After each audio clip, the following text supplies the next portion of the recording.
Good evening and welcome back to my channel. Today we are going to look at the last part of our transformation, which is enlargement or dilation. So in transformation or in rigid motion, sometimes you'll be asked to enlarge some shapes. Now, enlargement changes the shape or the size of a particular shape.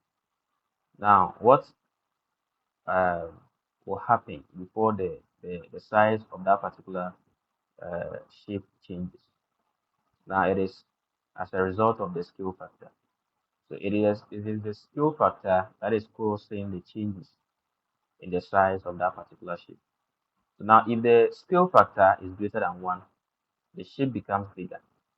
That means that the original shape will be smaller than the new shape.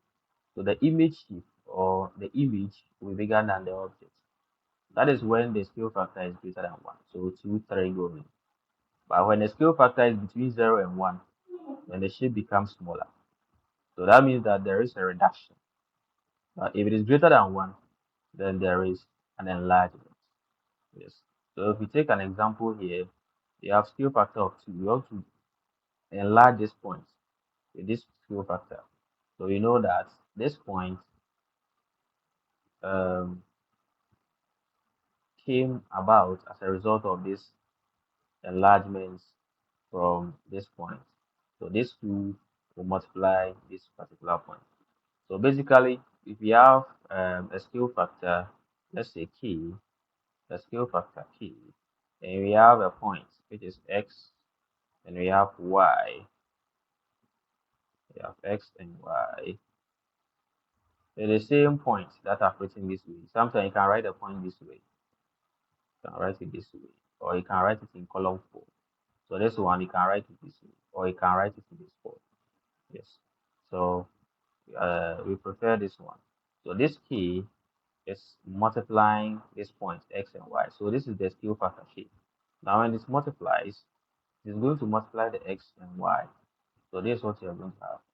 You're going to have kx, you're going to have kx, then you're going to have ky, you're going to have ky. So basically, if there's a scale factor multiplying a point, it's multiply the s component or the s coordinate, and also multiply the y coordinate. So if you want to enlarge this point using or by this scale factor 2, and this is what you're going to have. This 2 is going to multiply this 2 and this what? This correct. Yes. So when you multiply this is what you're going to get. You're going to get 2 times 2, which is what? 4. Then 2 times 3, which is what? 6. So that is how come we have this 4, 6. It is as a result of this scale factor being multiplied by this. Now we expect that this 4, 6 will be bigger than that if it were to be a sheep. But I see for points, they look the same. Yes. So now let's see how to represent this um, point, which has been enlarged by this scale factor 2 on the graph. Let's see how you're going to do that. So let's go to our graph. But before that, let's go and look at our points.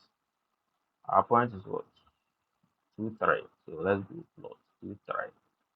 So we have 2, 3. So let's go plot. Let me delete this one. So 2, 3.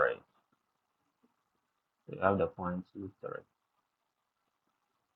So this is our 2, and this is our 3. So you have 2, 3 here. Yes, this is 2, this is 3. I want to enlarge this one. So you go to the enlargement. You want to enlarge that one. So dilate. So then this comes to the middle here.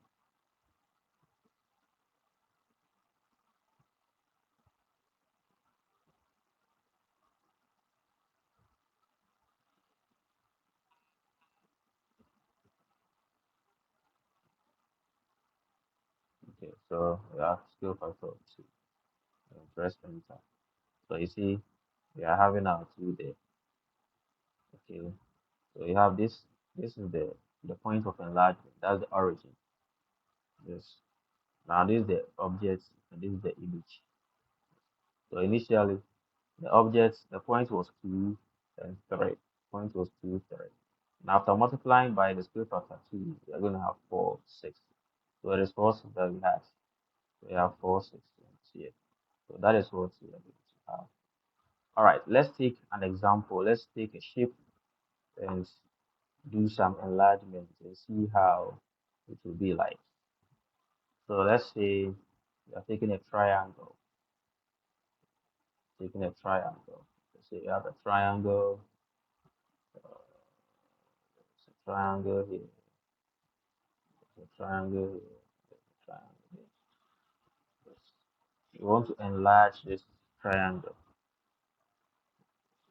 So you're going to use the same scale factor 2. Then after that, use scale factor 0.5 to see how the object can be enlarged and also how it can reduce.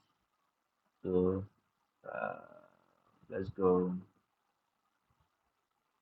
We want to dilate this. Like this.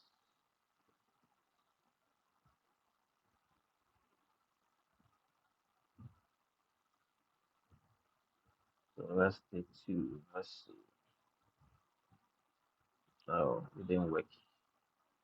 So let's go to the dilation like this.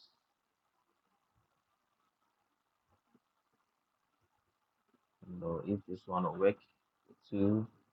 Yes, so we have this. So where is it? So we're having it here. Yes, so this is it. This is it. This is it. So that is the object. That is the object. So we have it here. Yes. So this is the object and this is the image. So because we enlarge this object by a scale factor of 2, you see the image is bigger than the object. The image is bigger than the object. With this same object, let's use let's use a scale factor of 0.5. Scale factor of 0.5. Scale factor of 0.5. Let's see how it will be like. Scale factor of 0.5. Let's see how it will be. So let's blend this, bring a different one. Let's have a polygon. So now another triangle, small triangle here. Yes. Now let's have our scale factor of 0.5. Let's see how to be smaller than this one. Scale factor of 0.5.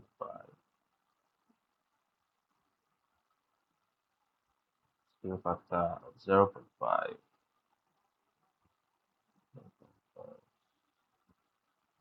Let's see.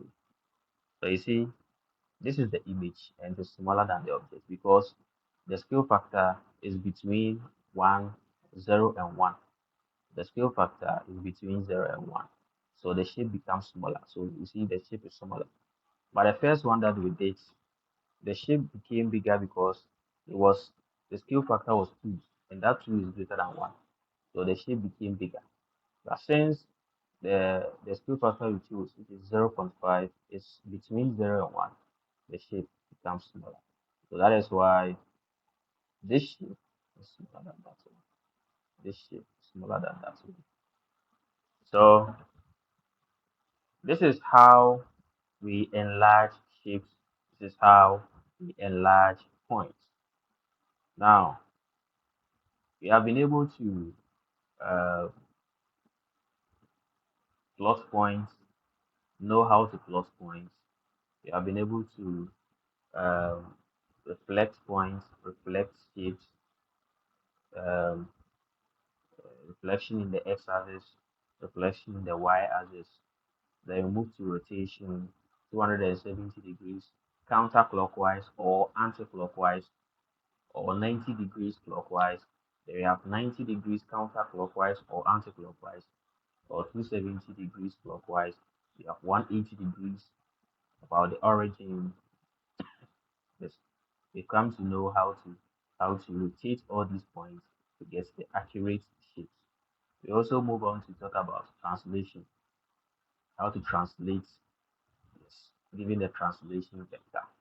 And today we have looked at how to enlarge objects. So in fact, we have done all the transformations, the basic transformations, we have done all of them. So in this video, it has come to an end, but there will be a question on all the transformations. That is all in one. Yes. So I'll bring up a question. So in the subsequent videos, we will solve questions. Yes, which will apply the rotation, the translation, the enlargement, and all that to solve practical problems. So this brings us to the end of the presentation. Thank you very much. And please don't forget to subscribe and like the video.